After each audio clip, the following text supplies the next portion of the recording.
तो first chapter है आपका वस्त्र एवं परिधान विज्ञान का परिचय, वस्त्र एवं परिधान विज्ञान की दैनिक जीवन में उपयोगिता एवं इसका विषय क्षेत्र।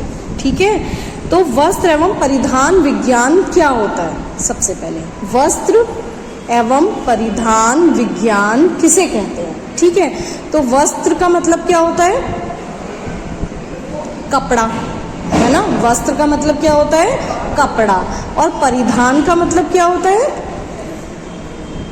परिधान का मतलब पता है? परिधान का मतलब होता है ऐसा कपड़ा जिसको हम पहनते हैं, यानी कि जो पहनने वाला कपड़ा है वो परिधान कहलाता है, और वैसे कोई भी कपड़ा जो है वो क्या कहलाएगा? वस्त्र कहलाएगा।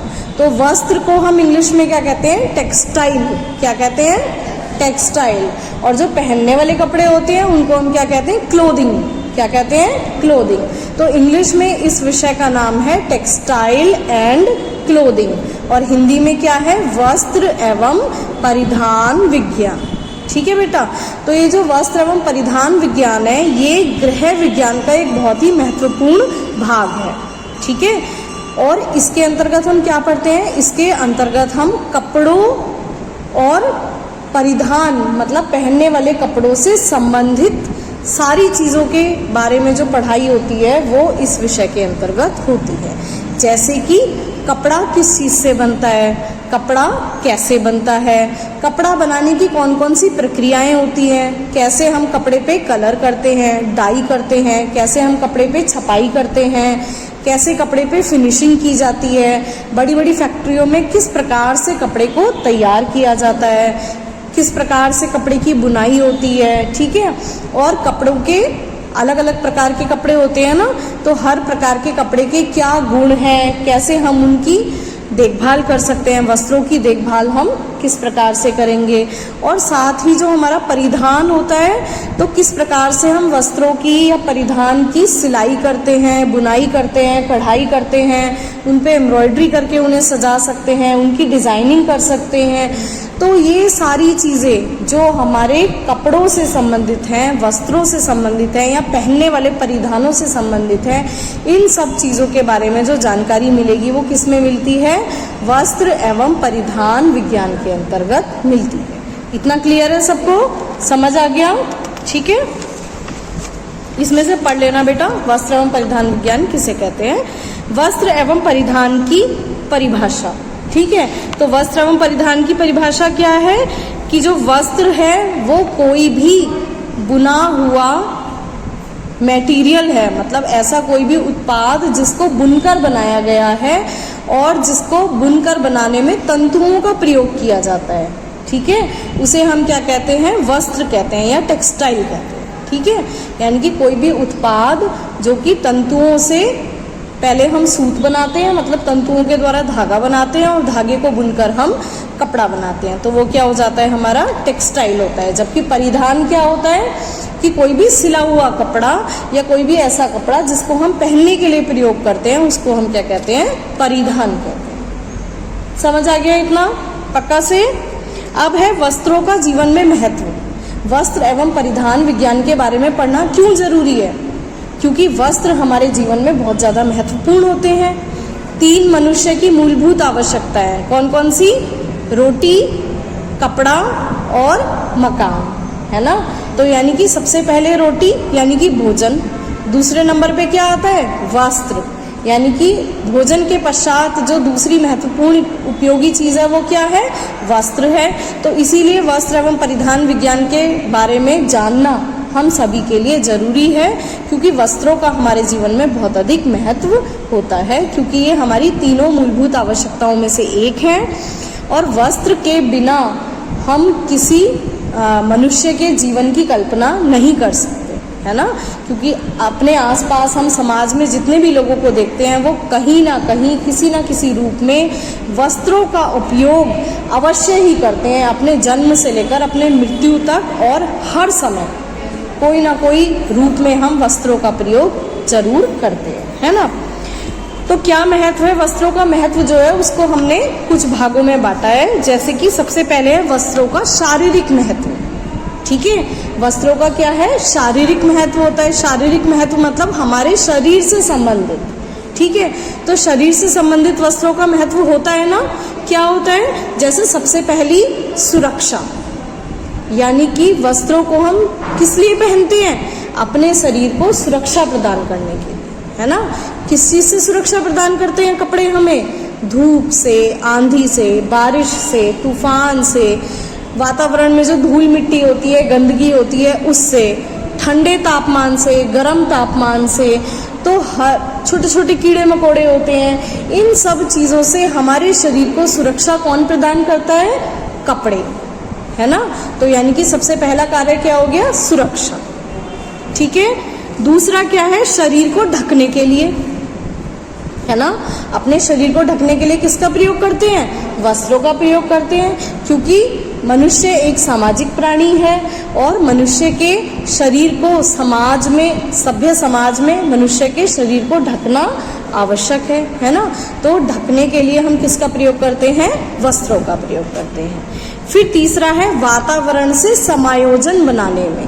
वातावरण से समायोजन यानी कि जो हमारा वातावरण है, हमारा मौसम है, हमारा पर्यावरण है, कभी तेज आंधी आ गई, कभी तेज बारिश आ गई, कभी बहुत ज़्यादा ठंड है, कभी बहुत ज़्यादा गर्मी है, तो जो एडजस्टमेंट करते हैं हम वातावरण के साथ, वो किसके द्वारा करते हैं? कपड़ों के द्वारा।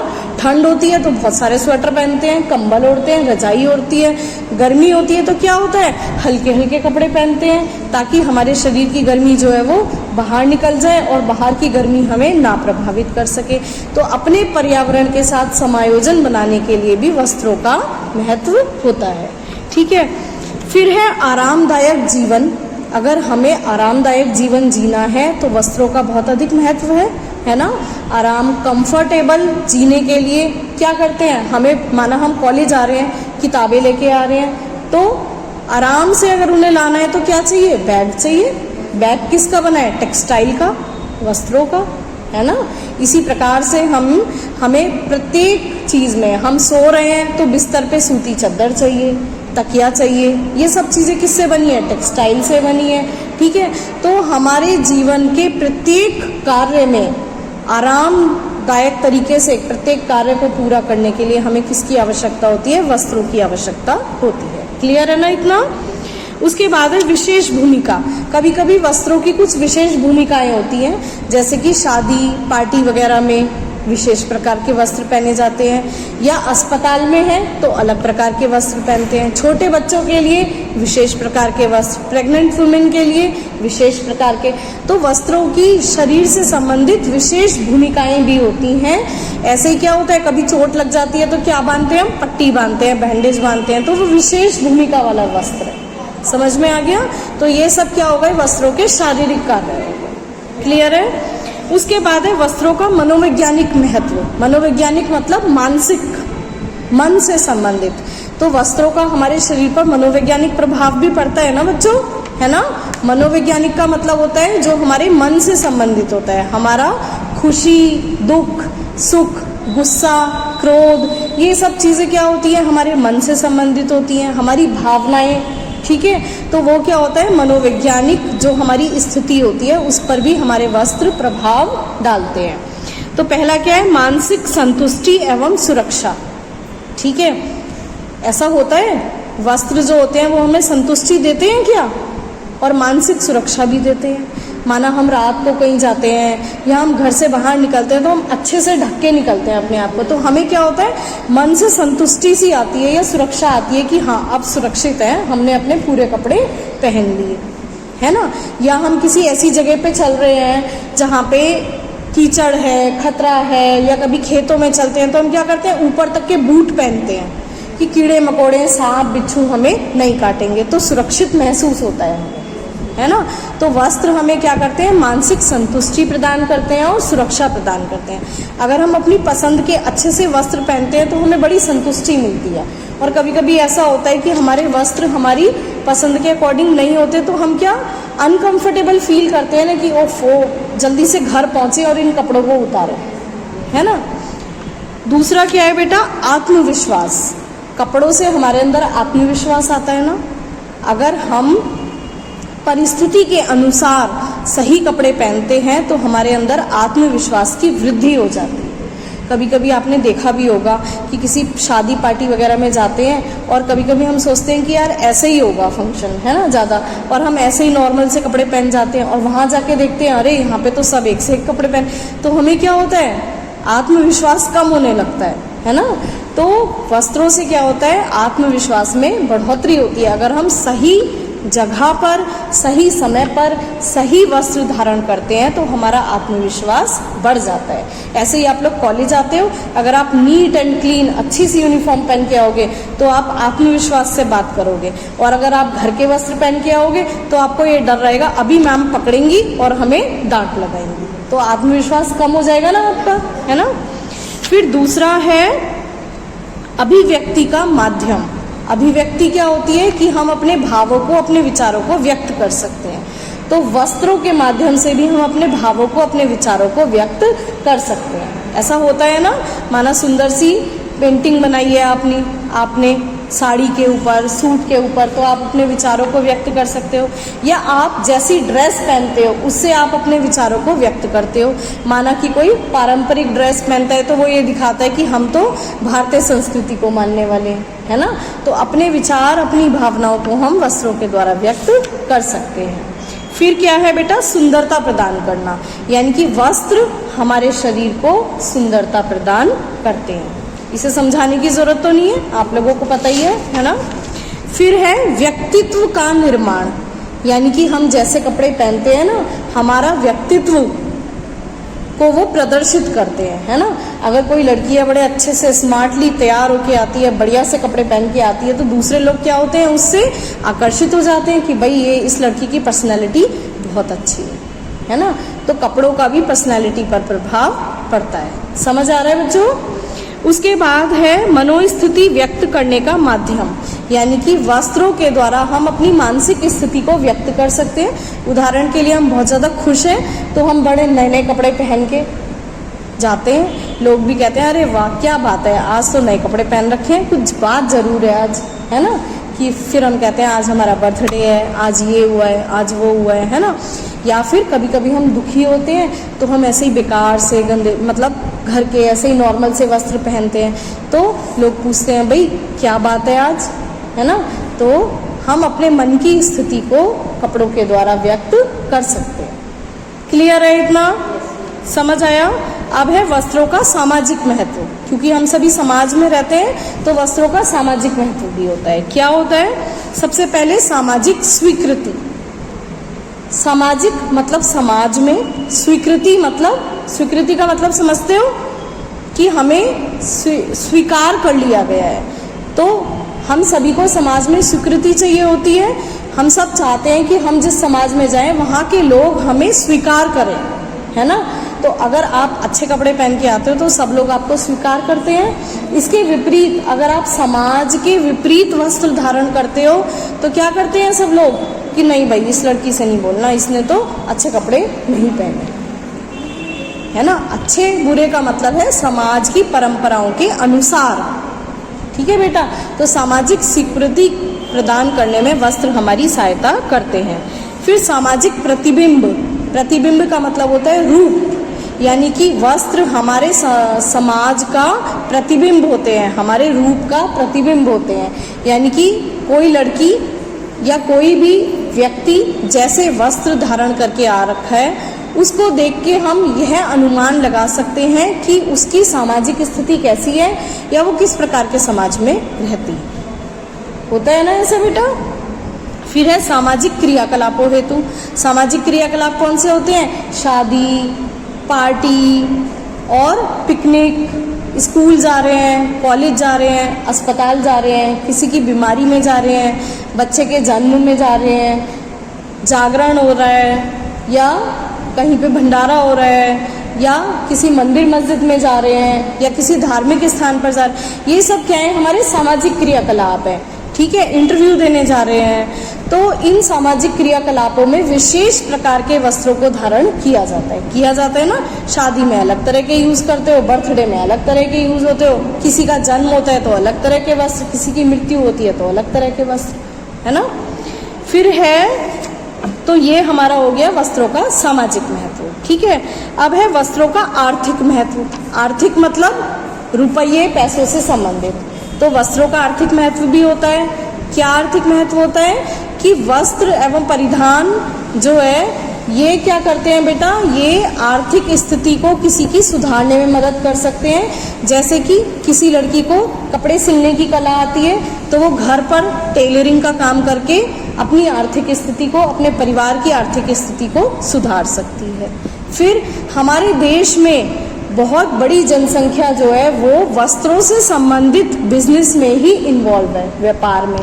बहुत सारे बुनकर होते हैं, बहुत सारे लोग कढ़ाई करते हैं, बहुत सारे लोग सिलाई करते हैं, बड़ी बड़ी फैक्ट्रियां भी चल रही हैं और छोटे छोटे घरों में काम भी चल रहे हैं। तो ये सब क्या है, देश की आर्थिक उन्नति में और परिवार की आर्थिक उन्नति में योगदान देते हैं वस्त्र एवं परिधान, है ना। फिर क्या होता है, वस्त्र एवं परिधान से हमें विदेशी मुद्रा भी प्राप्त होती है, क्योंकि कुछ वस्त्र एवं परिधान जो हमारे देश के पूरे विश्व में फेमस है तो वो भारत से दूसरे देशों में भी जाते हैं और वहाँ जब जाते हैं तो दूसरे देशों की मुद्रा हमारे देश को प्राप्त होती है ना। तो ये वस्त्र एवं परिधान का आर्थिक महत्व हो गया। तो इस प्रकार से वस्त्र एवं परिधान का महत्व क्या है, शारीरिक महत्व या वस्त्रों का महत्व, शारीरिक महत्व, मानसिक महत्व, सामाजिक महत्व और आर्थिक महत्व। इतना समझ में आ गया सभी को। तो वस्त्रों का संक्षिप्त इतिहास, यानी कि वस्त्रों की शुरुआत कैसे हुई, वस्त्रों का जन्म कहाँ से हुआ, है ना। तो हम सभी जानते हैं कि हमारी सभ्यता धीरे धीरे विकसित हुई है। पहले इंसान क्या करता था, जंगलों में रहता था, जानवरों का मांस खाता था, कैसे भी करके जीवित रहता था। वस्त्र तो नहीं होते थे तब, है ना। लेकिन धीरे धीरे सभ्यता का विकास होता गया और वस्त्रों का भी विकास हुआ। खेती का विकास, इंसान ने खेती करना सीखा, है ना। तो जब खेती करना सीखा तो खेती करने के साथ साथ ही धीरे धीरे वस्त्रों का निर्माण भी प्रारंभ हो गया था। तो प्रारंभ में वस्त्रों के स्थान पर क्या करते थे, पत्ते, घास फूस, बड़ी बड़ी पत्तियां, जानवरों की खाल, इन सब चीज़ों से व्यक्ति अपने तन को ढकने का कार्य करता था ताकि वो मौसम की मार से सुरक्षित रह सके और जंगली जानवरों से सुरक्षित रह सके। ठीक है, तो पहले तो वस्त्रों को पहनने का प्रयोजन क्या था, सुरक्षा था। किससे, जंगली जानवरों से और मौसम से, है ना। तो उसके लिए वस्त्र इंसान किसका यूज करता था, जानवरों की स्किन का और पत्ते, घास फूस, इन सब चीज़ों का। फिर धीरे धीरे खेती का विकास हुआ तो खेती करना सीख लिया। तो लोगों को पता चला कि क्या है, कपास मतलब रुई की खेती की जा सकती है, या भेड़ों के शरीर पे से ऊन को प्राप्त किया जा सकता है और उस ऊन से हम क्या कर सकते हैं, कपड़ा बना सकते हैं। तो धीरे धीरे कपास और ऊन से कपड़ा बनाना प्रारंभ हुआ। समझ में आ गई। तो कपास और ऊन से कपड़ा बनाने के लिए धागा बनाना तो आता नहीं था पहले, तो उसे पीट पीट कर या कैसे भी करके ऊन को पीट पीट कर कपड़ा बना लिया जाता था। क्योंकि ऊन को जब हम पीटते थे, है ना, तो उससे क्या होता था, वो आपस में चिपक जाते थे और चिपक के वो परत सी बन जाती थी, उस परत को वो लपेट लेते थे तो वो कपड़ा बन जाता था। फिर धीरे धीरे जब कपास की खेती शुरू हुई तो पता चला उससे धागा बन सकता है, तो धागा बनाकर फिर उससे मोटे मोटे वस्त्र बुनकर तैयार किए जाते थे। मोटे मोटे धागे बनते थे रस्सी जैसे, है ना, हाथों से ही बांटते थे पहले उसे। फिर धीरे धीरे तकली का निर्माण प्रारंभ हुआ। तकली मतलब कि पहिए की सहायता से गोल गोल घुमा के सूत काटा जाता था। ठीक है, तो उससे धागा बन गया और उस धागे से मोटे मोटे वस्त्र तैयार किए जाते थे। फिर अब वो वस्त्र तैयार तो हो गए, लेकिन सुई धागा नहीं था, सिलाई करना नहीं आता था, तो उनको ऐसे ही लपेट लिया जाता था कपड़ों को शरीर के ऊपर। फिर बाद में पता चला नहीं, इन वस्त्रों की परतों को हम क्या कर सकते हैं, निश्चित आकार में काट के सिल कर और अच्छा वस्त्र तैयार कर सकते हैं। तो बारीक बारीक हड्डियों की और जो जानवरों की जो नसें होती थी उनका धागा बनाया जाता था और हड्डियों में छेद कर करके सुई बनाई जाती थी और मोटे मोटे उससे सिल लिया जाता था उनको, तो सिले हुए वस्त्र। फिर धीरे धीरे सुई पतली होती गई, धागा भी पतला होता गया और हमने वस्त्रों को सिलना प्रारंभ कर दिया। उसके बाद क्या हो गया, उसके बाद औद्योगिकरण का विकास होने लग गया, मतलब मशीनें, फैक्ट्रियाँ, ये सब चीज़ें आई 19वीं शताब्दी में, है ना। तो 19वीं शताब्दी और उससे पहले ही 14वीं, 15वीं, 16वीं शताब्दी में तो जब आविष्कार हुआ तो सिलाई मशीन का आविष्कार हुआ, बड़ी बड़ी मशीनों का आविष्कार हुआ जिससे हम कपड़ा बुन सकते हैं, ठीक है। और अनेक अनेक प्रकार के फाइबर्स, तंतुओं की खेती करना शुरू कर दिया, अलग अलग प्रकार के तंतु प्राप्त हो गए हमें, है ना।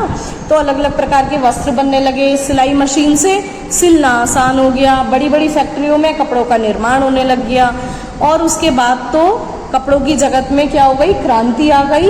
अब तो कोई लिमिट ही नहीं है, हजारों तरह के कपड़े, हजारों तरह के तंतु, हजारों तरह के डिज़ाइन, हजारों तरह की मशीनें, सब काम हमारे ऑटोमेटिक होते हैं और बहुत ही अच्छी क्वालिटी के होने शुरू हो गए।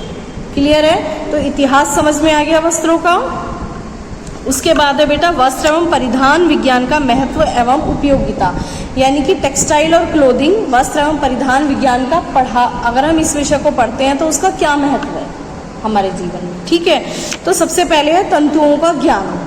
तंतु किसे कहते हैं? तंतु रेशे होते हैं जिनसे हम धागा बनाते हैं और उस धागे के द्वारा कपड़ा बनता है। तो यानी कि वस्त्रों के निर्माण की जो प्रारंभिक इकाई होती है उसको हम तंतु कहते हैं। जितने भी कपड़े होते हैं वो किसके बने हुए हैं? तंतुओं के बने हुए हैं। तो वस्त्र एवं परिधान विज्ञान अगर हम पढ़ते हैं तो हमें किसका ज्ञान हो जाता है? तंतुओं का ज्ञान हो जाता है। क्लियर है, ठीक है। जब तंतुओं का ज्ञान होगा तभी हमें पता चलेगा कि इस तंतु से कैसा कपड़ा बनेगा, है ना। फिर है विभिन्न प्रकार के वस्त्रों का ज्ञान। बाजार में आप लोगों ने देखा होगा अलग अलग प्रकार के वस्त्र आते हैं, हर वस्त्र का अलग प्रयोग होता है। अगर हमें उस वस्त्र के बारे में पूरा ज्ञान होगा, उसके क्या गुण है, क्या दोष है, क्या उपयोगिता है, कैसे उसकी सफाई करनी है, कैसे धुलाई करनी है, तो क्या होगा, हम उस वस्त्र का और अच्छे से अपने जीवन में उपयोग कर पाएंगे। डिजाइनिंग और परिधान निर्माण का ज्ञान।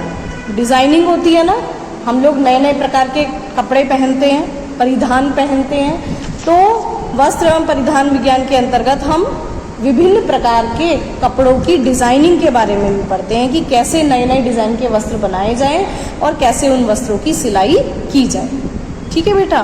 फैशन जिसे हम कह सकते हैं, है ना।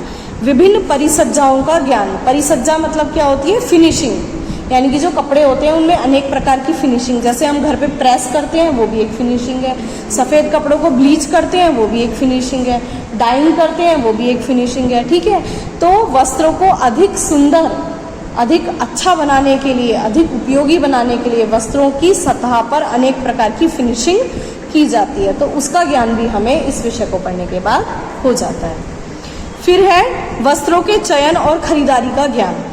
वस्त्रों का ज्ञान होना ही जरूरी नहीं है, उनको चयन करना आना चाहिए। उनको खरीदते कैसे हैं, खरीदते समय क्या क्या सावधानियां रखनी चाहिए, कौन सी उम्र के लिए कैसा वस्त्र खरीदना चाहिए, कौन सी परिस्थिति के लिए कैसा कपड़ा खरीदना चाहिए। तो इन सब चीज़ों का ज्ञान हमें किसको मिलता है? वस्त्र एवं परिधान विज्ञान पढ़ के मिल जाता है, ठीक है बेटा। फैशन की जानकारी। फैशन हम सभी जानते हैं और जो लोग फैशन के अनुरूप चलते हैं तो उनकी हर जगह इज्जत होती है। अगर हम फैशन के अनुरूप नहीं चलते तो सोचते हैं अरे ये तो ऐसे ही है ना। तो फैशन की जानकारी हमें किस में होती है? इस विषय को पढ़कर हो जाती है। वस्त्रों के रखरखाव का ज्ञान। वस्त्रों को हम खरीद रहे हैं तो उनका उचित रखरखाव करना भी तो जरूरी है ना, तभी हमारे पैसों की बचत होगी और हमारे कपड़े ज़्यादा दिनों तक चलेंगे, है ना। तो इसीलिए वस्त्रों के रखरखाव का ज्ञान हमें वस्त्र विज्ञान को पढ़कर हो जाता है। आर्थिक स्तर को ऊंचा उठाने में सहायक। जैसा मैंने अभी बताया था कि वस्त्रों का ज्ञान हमारे आर्थिक स्तर को ऊंचा उठाने में मदद करता है, क्योंकि अगर हमें सिलाई, कढ़ाई, बुनाई किसी चीज़ का ज्ञान है तो उसको करके हम अपने परिवार का आर्थिक स्तर ऊंचा उठा सकते हैं, पैसों को कमा सकते हैं, है ना बेटा, ठीक है।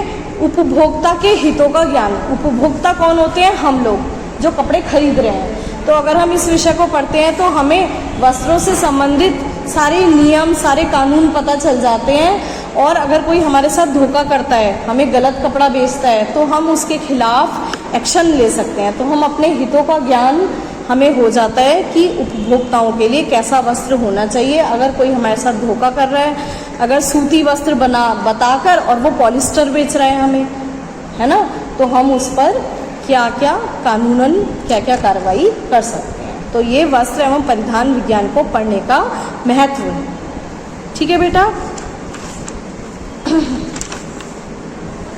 इतना काफ़ी है आज के लिए, पक्का?